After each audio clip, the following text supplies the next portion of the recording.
शाही पाठशाला YouTube channel पर आप सभी का बहुत बहुत स्वागत है। बीपीएससी मुख्य परीक्षा के दृष्टिकोण से हम लोग स्टैटिक्स के प्रश्न को प्रैक्टिस कर रहे हैं। इसी कड़ी में आज हम लोग प्रैक्टिस करने वाले हैं 65वें बीपीएससी मुख्य परीक्षा के प्रश्न संख्या क्वेश्चन नंबर 14 को। तो आइए देखते हैं कि 14 नंबर प्रश्न में क्या है, इसमें किस प्रकार के प्रश्न पूछे गए हैं और इसको सॉल्व कैसे करेंगे, इसका सॉल्यूशन कैसा होगा। प्रश्न संख्या 14 में है। इसको बताने से पहले मैं आपको एक बहुत महत्वपूर्ण जानकारी दे दूं कि जितने भी बीपीएससी प्रीवियस ईयर का स्टैटिक्स का प्रश्न है 53वें से लेकर के शुरू करेंगे और 67वें तक का, और 6-7 की संख्या में मॉडल पेपर दोनों मिला करके एक बुक तैयार किया गया है। यह बुक आपको बहुत ही जल्द बाजार में उपलब्ध करा दिया जाएगा। आप लोग बुक को जरूर परचेज करेंगे और बुक को बनाएंगे। प्रैक्टिस करने के दृष्टिकोण से उसमें बहुत सारे नए प्रश्न दिए गए हैं मॉडल सेट के रूप में, और प्रीवियस ईयर तो है ही 53वें से। इसलिए मैंने उठाया 53वीं 55वीं से, क्योंकि उससे पहले जो बीपीएससी प्रश्न पूछता था स्टैटिक्स में, उसका चलन जो है वो कुछ अलग था, कुछ दूसरा था। उस टाइप का अब नहीं पूछा जाता है, इसलिए उससे पहले के प्रश्न को मैंने नहीं लिया है। ठीक है, तो 53वें से शुरू होकर के 67वें तक का प्रीवियस ईयर और 7-8 की संख्या में अथवा 10 की संख्या में मॉडल पेपर उसमें इंक्लूड कर दिया गया है। तो ये एक बहुत ही जल्द बाजार में एक नया बुक मिलने वाला है बीपीएससी मुख्य परीक्षा के दृष्टिकोण से, सामान्य अध्ययन प्रश्न पत्र 1 के सेक्शन 3 का स्टैटिक। ठीक है, तो वो बुक परचेज कीजिए, उसको बनाइए, उसको प्रैक्टिस कीजिए। जिनको स्टैटिक्स कम समझ में आता है या स्टैटिक्स की शुरुआत, स्टैटिक्स बनाने की परंपरा को किस तरह से अच्छे से सीखें, इसके लिए आपका यह बुक बहुत ही महत्वपूर्ण है, आपकी परीक्षा के दृष्टिकोण से बहुत ही इम्पोर्टेंट है। उसमें कुछ बेसिक्स रूल जैसे रेशियो है, प्रोपोर्शन है, आपका परसेंटेज है, कंपनी का आयात निर्यात कैसे है, कंपनी का जो अभी हम लोग पढ़ेंगे इसी प्रश्न में उत्पादन और उत्पादकता से रिलेटेड बातें, उत्पादन उत्पादकता क्या होता है, कंपनी का आय और व्यय क्या होता है, दुकान का आय और व्यय क्या होता है, उसका क्रय मूल्य विक्रय मूल्य। थोड़ा सा कन्फ्यूजिंग है कहीं ना कहीं, और उस कन्फ्यूजन को आप जब इस पुस्तक को पढ़ेंगे तो निश्चित रूप से दूर हो जाएगा। तो बुक को देखना बिल्कुल नहीं भूलेंगे। आइए चलते हैं प्रश्न संख्या 14 पर। यहाँ लिखा हुआ है, नीचे दिए हुए ग्राफ का अवलोकन कीजिए, यानी जो ग्राफ दिया गया है इसको ठीक से देखिए, समझिए, और दिए हुए इस प्रश्न के नीचे जो अब प्रश्न पूछा जाएगा उससे रिलेटेड प्रश्न का आप उत्तर दीजिए। तो यहाँ पर एक उत्पादन दिया हुआ है और एक पैदावार है, इसको उत्पादकता भी बोलते हैं। ठीक है, तो उत्पादन है लाख गांठ में, तो लाख गांठ में तो आप लोग गांठ को बहुत कम देखते सुनते पढ़ते हैं। तो गांठ के बारे में पहले देख लिया जाए कि एक गांठ बराबर होता है 170 केजी। इसको अंग्रेजी में बोलते हैं बेल्स, BALES। ठीक ना, बेल्स मतलब होता है गांठ, और एक गांठ में 170 किलोग्राम होता है। ठीक है, तो ये आपका उत्पादन दिया हुआ है और ये इसकी उत्पादकता दी हुई है अथवा पैदावार दी हुई है। तो सबसे पहले समझना पड़ेगा कि उत्पादन क्या होता है और उत्पादकता क्या होता है। उत्पादन मैंने लिख रखा है, आइए यहीं पर चलते हैं। उत्पादन क्या होता है कि कुल जो भी उपज हुआ वो आपका उत्पादन हुआ। ठीक ना, कुल उपज को उत्पादन कहते हैं। लेकिन उत्पादकता क्या होता है, यहाँ पर मैं पढ़ के भी आपको सुना दूंगा, पहले समझ लीजिए। उत्पादकता क्या हुआ कि जैसे कि 1 कट्ठे अथवा 1 बीघे अथवा 1 हेक्टेयर भूमि में आपने कितना उपज किया, यानी खेत की तुलना में उपज, ये दोनों का अनुपात जो है उत्पादकता कहलाता है। तो ऐसा भी हो सकता है कि आपने ठीक से केयर नहीं किया तो उत्पादकता, यानी कि 1 कट्ठे में कम उपज हुआ, और जिस खेत में 1 कट्ठे में दूसरा यदि दूसरे जगह पर है वहाँ पर आप अधिक ध्यान दिए, समय पर उर्वरक दिए, समय पर सिंचाई किए, तो वहाँ क्या हुआ, अधिक हो गया। तो 1 कट्ठे में कहीं पर 50 किलो होगा और कहीं 1 कट्ठे में 100 किलो होगा। तो उत्पादकता कहीं की 50 किलोग्राम प्रति कट्ठा हुआ, प्रति हेक्टेयर हुआ, और कहीं पर हुआ 100 किलोग्राम प्रति कट्ठा। तो वो तो आपका अपना मतलब है। तो प्रोडक्टिविटी, इसको अंग्रेजी में क्या बोलते हैं, प्रोडक्टिविटी, यानी क्षेत्रफल के तुलना में हमारा जो अनुपात है उसको बोलते हैं हम लोग उत्पादकता। और कुल, चाहे हमारा जैसे 1 कट्ठा में 50 किलो उपजा और 1 कट्ठा में 100 किलो, तो 2 कट्ठा में कुल उत्पादन 150 किलो हुआ, तो हम इसी बात को कुल उत्पादन को यानी कुल उपज को उत्पादन कहते हैं, ऐसे समझिए। आइए मैं पढ़ देता हूँ कि मैंने लिखा क्या है। यहाँ से प्रोडक्शन है, उत्पादन है, समस्त साधनों से प्राप्त होने वाले वस्तु एवं सेवाओं की कुल मात्रा को उत्पादन कहते हैं। जबकि उत्पादन में क्या होता है, व्यय के पहलू पर ध्यान नहीं दिया जाता। क्या मतलब हुआ कि आपने इतना मात्रा उपज करने में खर्चा क्या किए, इस बात से उसको कोई लेना देना नहीं है। अब आइए चलते हैं उत्पादकता पे। उत्पादकता यानी प्रोडक्टिविटी, साधनों एवं कुल उत्पत्ति, साधन मतलब जो आपका खेत है वो साधन है, या जो आपका फैक्ट्री है, आपका दुकान है, वो आपका साधन है। तो साधन और कुल उत्पत्ति के बीच के अनुपात को क्या बोलते हैं, उत्पादकता कहते हैं। साधन और उस साधन से जो कुल उत्पन्न हुआ, उत्पत्ति हुई, उसके दोनों के अनुपात को क्या बोलते हैं, उत्पादकता कहते हैं। इसे पैदावार भी कहते हैं, जैसे टेबल में आपको लिखा हुआ पैदावार। तो साधनों पर अधिक से अधिक लिखने में यहाँ पर थोड़ा टाइपिंग मिस्टेक हो गया है, अधिक से अधिक खर्च करके उत्पादन बढ़ाया जा सकता है। साधन पर जैसे 1 कट्ठे में भी समय पर उर्वरक, समय पर सिंचाई करके उत्पादकता जो पैदावार जो है आपको बढ़ा भी सकते हैं। यही पर यहाँ लिखा हुआ है कि साधनों पर अधिक से अधिक खर्च करके जो है, अधिक आप जैविक खाद नहीं डाल करके क्या करेंगे कि आप बाजार में उपलब्ध खाद जो है, उर्वरक का प्रयोग करेंगे, रासायनिक खाद का प्रयोग करेंगे, तो निश्चित रूप से वो बढ़ेगी उसकी उत्पादकता। तो वही कह रहा है कि साधनों पर अधिक से अधिक खर्च करके उत्पादन बढ़ाया जा सकता है, परंतु यह जरूरी नहीं कि उत्पादकता भी बढ़े। उत्पादकता दोनों का रेशियो, मान लीजिए कि खर्चा आप 100 टका किए और 200 टका का अनाज हुआ, और खर्चा जो है कि आपका 50 टका हुआ और 100 किलो अनाज हुआ, तो रेशियो दोनों का इक्वल हुआ। ठीक है, तो उत्पादन बढ़ाने से ये जरूरी नहीं है कि उत्पादकता भी बढ़े।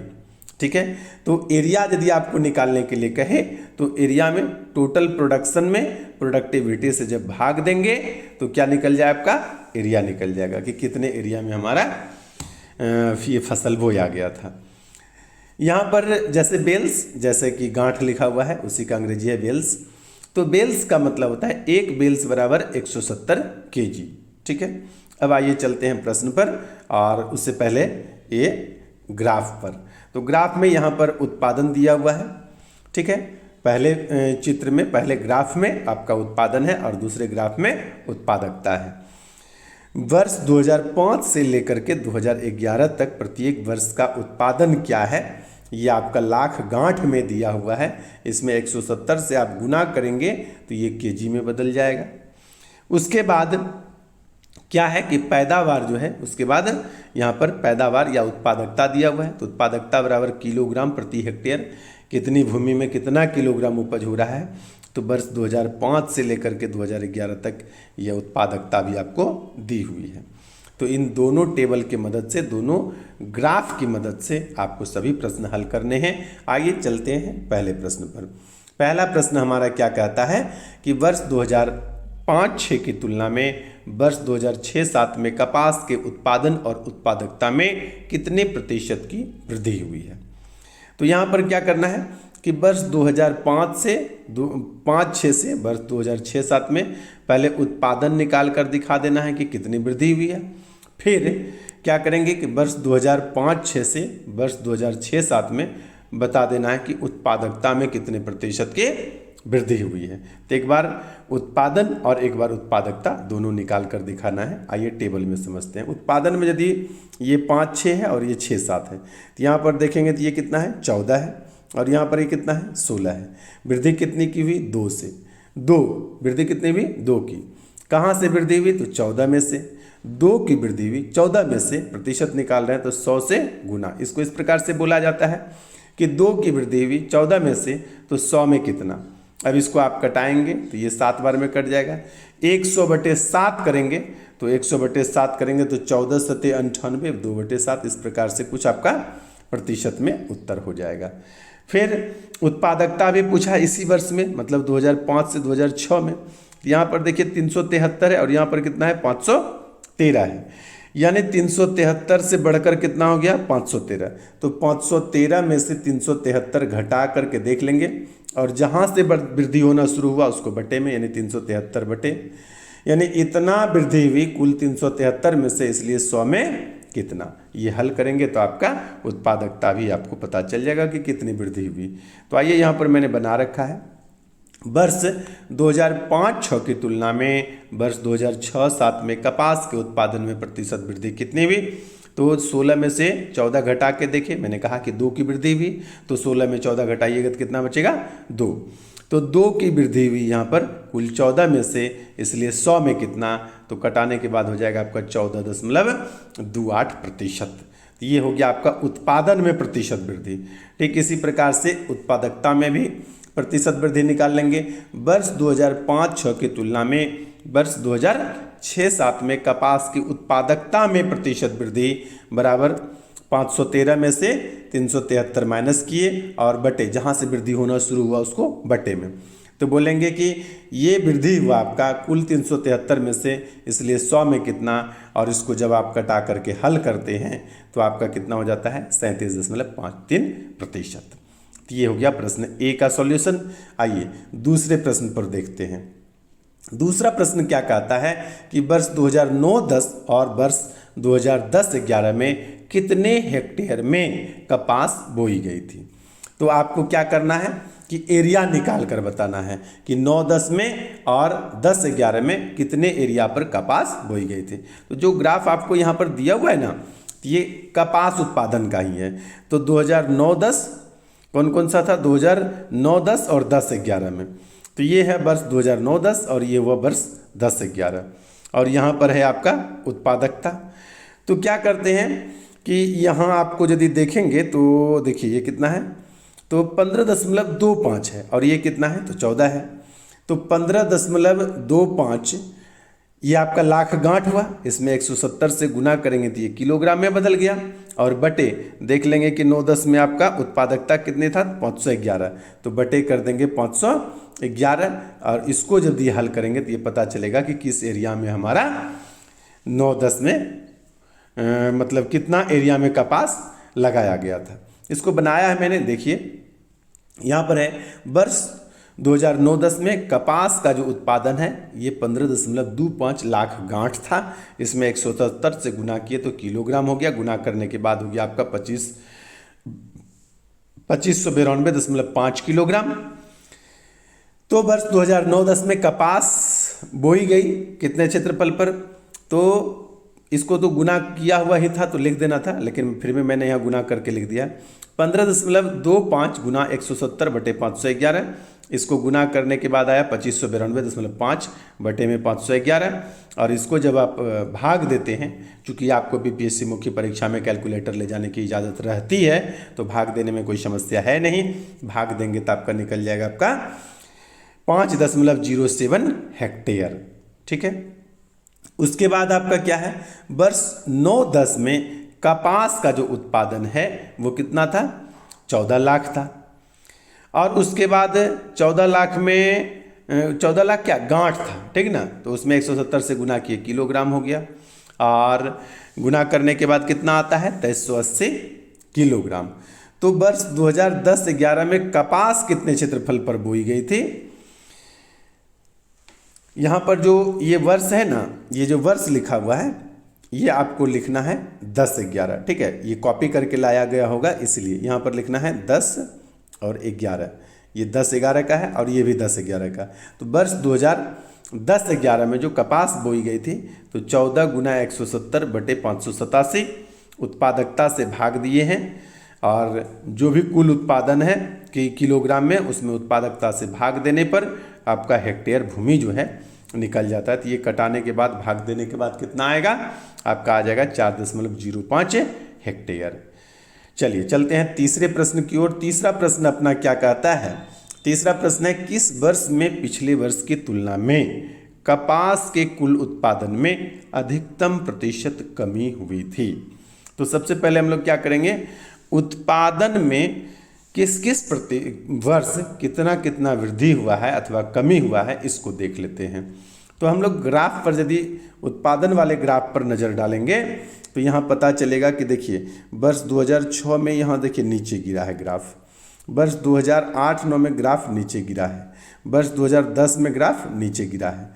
बाकी क्या है ग्राफ, बाकी वर्षों में ग्राफ क्या हुआ है, वो ऊपर चढ़ा है। देखिए यहाँ से ऊपर चढ़ गया है, यहाँ से ऊपर चढ़ा है, तो 2 बार ऊपर चढ़ा है और 3 बार नीचे गिरा है, 1 बार छूट गया है। एक बार यदि आप गौर करेंगे तो यहाँ भी एक डॉट है 2008-9, तो यहाँ भी नीचे हुआ है और फिर से 1 बार नीचे हुआ है, लगातार 2 बार। एक सीधी रेखा था इसलिए 1 बार कह दिए। और यदि उत्पादकता में आप कमी कहें तो एक बार देखिए यहाँ कमी हुई है, दूसरे बार 528 से 522 हुआ, तो यहाँ भी कमी हुई है, एक बार 522 से 511 हुआ, तो ये भी कमी हुई है।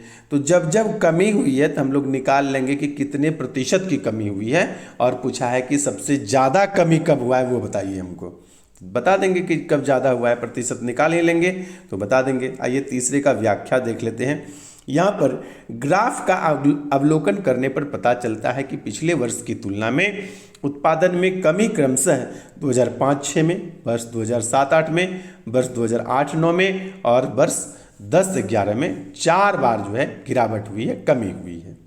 ठीक है, तो हम लोग बारी बारी से सभी वर्ष के लिए देख लेते हैं कि कितने प्रतिशत की कमी हुई है। तो 5-6 में जो कमी हुई है ये कितना हुआ है, 15.5 से गिरकर आ गया है 14 पर। तो 15.5 से गिरकर कहाँ आ गया, 14 पर। तो जो भी माइनस करके होगा इतना कमी हुई कहाँ से, 15.5 से, इसलिए 100 में कितना, तो इसको हल करेंगे। इसको हल करने के बाद आया आपका -9.68%। ये माइनस क्यों, माइनस इसलिए कि कमी हुई है, इसलिए यहाँ पर निगेटिव आता है, ऋणात्मक में आ रहा है। इसी प्रकार से हम लोग निकालें 7-8 में कितने प्रतिशत की कमी हुई है, तो ये हो गया आपका -6.25। 8-9 में कितने प्रतिशत की कमी हुई है, तो -6.67%। 2010-11 में कितने प्रतिशत की कमी हुई है, तो ये हो गया -8.19%। इस प्रकार से यदि देखा जाए तो सबसे कमी आपको कहाँ पर नज़र आ रहा है, तो सबसे ज़्यादा कमी आपका 9.86% है, जो वर्ष 2005-06 में हुई है। तो यहाँ पर नीचे एक लाइन लिख देंगे कि अतः पिछले वर्ष की तुलना में कपास के कुल उत्पादन में जो अधिकतम कमी दर्ज की गई थी वर्ष 2005-06 में हुई थी। ठीक है, इसी प्रकार से आपका चौथा प्रश्न भी है, घ नंबर प्रश्न भी है। इसमें क्या कह रहा है कि कपास किस वर्ष पिछले वर्ष की तुलना में कपास की उत्पादकता में अधिकतम प्रतिशत की बढ़ोतरी हुई है। यहाँ पर उत्पादन में अधिकतम प्रतिशत कमी पूछा था और यहाँ पर उत्पादकता में अधिकतम प्रतिशत बढ़ोतरी पूछ दिया गया है। तो सेम टू सेम वही काम करना है कि देख लेंगे कि कब कब बढ़ोतरी हुई है। तो यहाँ पर एक बार बढ़ोतरी हुई है, फिर ये भी बढ़ोतरी हुई है और यहाँ तीसरी बार बढ़ोतरी हुई है, बाकी तो कम ही हुआ है। तीनों वर्षों की वृद्धि प्रतिशत निकाल लेंगे और बता देंगे कि कितना प्रतिशत वृद्धि हुआ है। जो अधिकतम है उसका वर्ष पूछा है, वर्ष बता देंगे। तो आइए मैंने निकाला है, यहाँ पर देखते हैं क्या लिखेंगे। ग्राफ का अवलोकन करने पर पता चलता है कि उत्पादकता में वृद्धि 3 वर्ष क्रमशः 2006-07, 2007-08 और 2010-11 में जो है कि वृद्धि दर्ज की गई है। ठीक है, अब कितना कितना प्रतिशत हुआ है वो निकाल लेते हैं। तो वर्ष 2006-07 में जो प्रतिशत वृद्धि है वह कितना हुआ था कि 373 से बढ़कर कितना हो गया है 513। तो यानी कि इतना वृद्धि हुई कुल 373 में से, इसलिए 100 में कितना, 37.53। ये पीछे हम लोग निकाल भी चुके हैं एक बार। उसके बाद क्या है कि वर्ष 2007-08 में प्रतिशत वृद्धि जो है वो कितना है, हम लोग निकाले हैं। यहाँ पर कितना हुआ 2.92%। फिर 2010-11 में प्रतिशत वृद्धि कितनी हुई, तो 14.87%। आपसे पूछा कि अधिकतम प्रतिशत बढ़ोतरी कब हुई है, तो अधिकतम प्रतिशत बढ़ोतरी 37.53% है, जो वर्ष 2006-07 में है। इस बात को लास्ट में लिख दीजिए। अतः पिछले वर्ष की तुलना में कपास के कुल उत्पादन में जो अधिकतम बढ़ोतरी है वह वर्ष 2006-07 में हुई है। ठीक। ठीक है, अब आइए चलते हैं चौथे प्रश्न पर, हो गया पांचवें प्रश्न पर। पांचवा प्रश्न हमारा क्या कहता है कि किस वर्ष में कपास के उत्पादन का क्षेत्रफल न्यूनतम था और यह अधिकतम क्षेत्रफल का कितने प्रतिशत है। तो आपको सभी वर्ष के लिए निकालना पड़ेगा कि कितने क्षेत्रफल पर कपास का उत्पादन किया गया था, और निकालने के बाद पता चल जाएगा कि आपको सबसे न्यूनतम सबसे कम से कम किस वर्ष था और अधिकतम के साथ उसका क्या अनुपात है या क्या प्रतिशत है, वो आप निकाल कर फिर से बता देंगे। तो आइए निकाल लेंगे हम लोग यहाँ पर प्रत्येक वर्ष के लिए।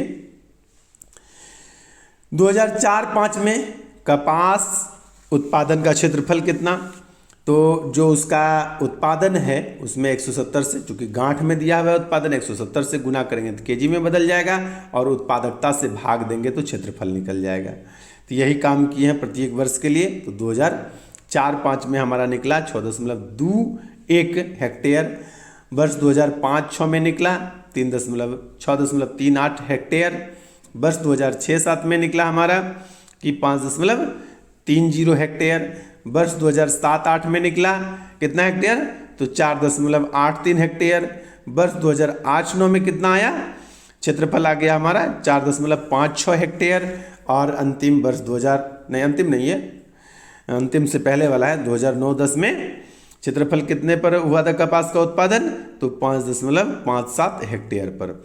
उसके बाद वर्ष 2010-11 में कितना हुआ कि 4.05 हेक्टेयर। तो सबसे कम पूछा कि कब था, तो सबसे कम आपका 4.05 हेक्टेयर ही है। इससे सभी क्या है, सभी ज़्यादा है, 4.05 से सभी आपको यहाँ पर ज़्यादा ही दिख रहा है नहीं। अब कहा कि सबसे ज़्यादा से उसका क्या अनुपात है, तो सबसे ज़्यादा है यहाँ आपका 6.38। तो सबसे ज़्यादा के साथ उसका अनुपात, तो हम लोग क्या करेंगे कि 4.07 बटे 6.38 है गुना 100 कर देंगे, जो भी आएगा हमारा उत्तर आ जाएगा। यहाँ पर करके रखा है। कहा कि वर्ष 2010-11 में कपास के उत्पादन का क्षेत्र न्यूनतम था और अधिकतम के साथ जो उसका अनुपात है या प्रतिशत है, क्षेत्रफल का जो प्रतिशत है, यहाँ पर प्रतिशत लिखना चाहिए, क्षेत्रफल का प्रतिशत 4.05 बटे 6.38 गुना 100। जब आप इसको हल करते हैं तो आपको निकल के कितना आता है, 63.48%। तो अधिकतम क्षेत्रफल के साथ जो प्रतिशत है वो 63.48% है। अब आइए चलते हैं आज के अंतिम प्रश्न पर। आज का अंतिम प्रश्न है, प्रश्न ई भी बोल सकते हैं इसको, प्रश्न च है, हिंदी में मैंने लिखा है। यहाँ पर लास्ट प्रश्न है, कपास का भाव 1250 रुपया प्रति क्विंटल हो, ठीक ना। कपास का रेट क्या है, 1250 रुपया प्रति क्विंटल। तो एक 5 हेक्टेयर कपास एरिया, यहाँ क्या लिखना था, एरिया, उरिया नहीं, एरिया, क्षेत्रफल जिसको बोलते हैं, यहाँ पर टाइपिंग मिस्टेक है। 5 हेक्टेयर कपास एरिया वाले किसान की जो आय है वह वर्ष 2008-09 में क्या रहेगी। तो हम लोग सबसे पहले देख लेंगे कि 8-9 का जो है वो उत्पादकता क्या है। तो उत्पादकता के हिसाब से हम देख लेंगे कि 1 हेक्टेयर पर कितना उत्पादन हो रहा है, तो 5 हेक्टेयर का निकाल कर देख लेंगे, और 5 हेक्टेयर का जो निकलेगा तो उसमें 1250 रुपया प्रति क्विंटल की दर से गुना भाग करके निकाल लेंगे कि कुल कितने रुपए की बिक्री होगी। आइए मैंने यहाँ पर बना कर रखा है, उसको देख लेते हैं। क्या है कि वर्ष 2008-09 में कपास की उत्पादकता जो है 522 किलोग्राम प्रति हेक्टेयर है, यानी 1 हेक्टेयर पर 522 किलोग्राम उपज होता है, ठीक है। तो 5 हेक्टेयर में कितना उत्पादन होगा, 1 हेक्टेयर पर 522 उत्पादन होता है किलोग्राम में, तो 5 हेक्टेयर में 5 गुना 522 होगा, गुना करने के बाद हो गया आपका 2610 किलोग्राम। किलोग्राम को आप क्विंटल में बदल लीजिए तो ये हो गया 26.1 क्विंटल, ठीक है। अब आपको पता है कि 1250 रुपया में आपका 1 क्विंटल बिकता है, तो 26.1 क्विंटल का कितना रुपया लगेगा, तो 1250 रुपया में 1 क्विंटल, तो 26.1 क्विंटल का दाम 26.1 गुना 1250, इसको गुना करने पर आ गया आपका 32,625 रुपया, जो कि उत्तर हो गया।